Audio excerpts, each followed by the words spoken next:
Bjornstrom, Master Lee. And Lulu. All right. This has got to be the biggest video game trailer of the year. Damn. I know. I even told you, baby, get your ass home from work. This is more important to react to. Gosh. I mean, to be honest, I didn't expect this to even happen today because they were planning to drop it tomorrow, but it got leaked. Sort of like how some of the game footage even got leaked early in the year because everyone's been clamoring for it. It's been, I think, 10, if not more, years since the last one that came out. And since then, honestly, like there's been better open world games that have come along that have done it better. For me, I don't even remember playing the last one. But, you know, the game apparently does super, super well on Steam because they keep updating it in the online version. But Rockstar, man, in my mind, it was like they weren't just milking it. They were waiting for the right time, waiting for the right technology to come along to push the envelope. And that's why I can't wait to see this. Because it's not just about, hey, let's jump back in. They're going to introduce a lot of new things that make the world feel that much more alive.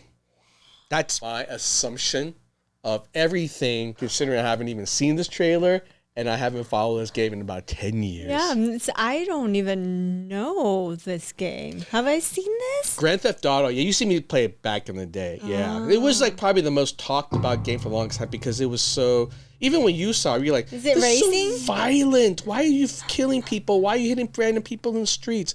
But the thing is, like, every game now does it. Everything... Honestly, I think like they were such an innovator that every open world game has started to copy that formula. So it's not novel anymore. So I'm curious to see what they do to push the envelope, quite frankly. Yeah. So I'm curious too. Why it got 28 million in 4 hours. I told you, babe, this is the most anticipated game trailer of the year. So let's check it out. By the way, you want to hear some wicked wild stories about Vegas? You got to check out my channel.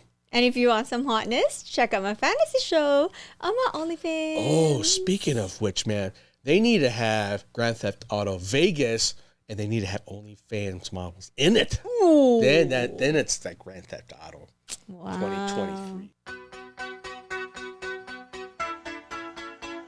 Lucia, do you know why you're here? Bad luck, I guess. Oh, female character.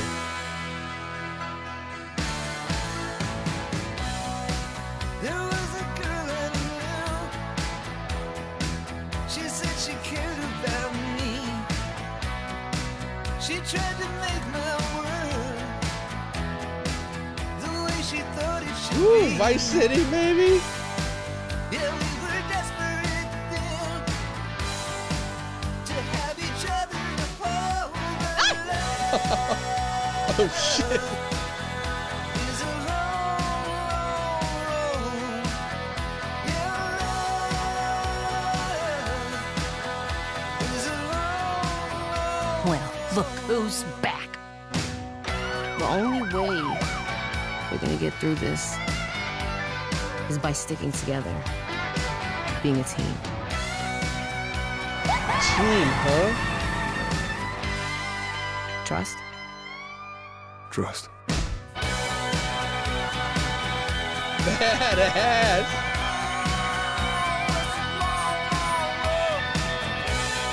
Oh, what? 2025? You're gonna make me wait 2 years for this? It's not even this coming.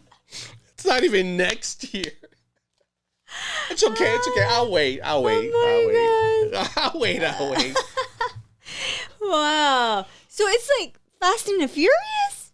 No, it's basically an open world game, right? You just explore a city. You're a criminal usually. It's usually based around, I mean, it's called Grand Theft Auto, so there is a lot of like driving around and jacking cars, but it evolved into like pretty much all sorts of crime life, if you will. You can like smuggle, you can like rob banks, you can do just about everything. And I think that was what was so controversial when it first came out. It's like, no, you're teaching kids how to be bad. But they were really good at telling great stories. Like they would invest a lot of time into the character development. You really got invested into them. And the one thing I also really admired about them is that every time they did release a game, there was some sort of new innovation usually. And trying to push the envelope to make the world feel more immersive. So if like one of the big things, and I think why they waited till now, is that the last game engines and the last game consoles could only put so many things on a map before it starts to look generic, if you will. Right? Like you would drive around, you start to see the same cars, or you walk around and realize you can't go into most of the buildings, or you start to realize the NPCs are pretty just dumb. Like the graphics were fine. It was the AI systems and the way you build the world that didn't feel real enough, immersive enough. And man, just from the visuals, if this is all in-game footage, I can already tell they have some really cool stuff here. Range of characters, the range of the cars, even like what I would call the twerking jiggle physics. Like, that's not easy to make an ass shake like that. You know what I'm saying? Especially if she's wearing, like, the kind of, like, fishnet. I don't know if that was actually layered on to create, like, chunky flesh, if you will. But it looked chunky to me. I'm like, did they actually build tech for that? That would be crazy, because they would do something like that. Wow. Yeah, so there's just so many interesting things that they could do here that, I mean, for a former game developer, I just find that's honestly the most interesting thing to look forward to is what they pushed the envelope on. Interesting. But it is a very naughty game. Well, can't wait for 2025.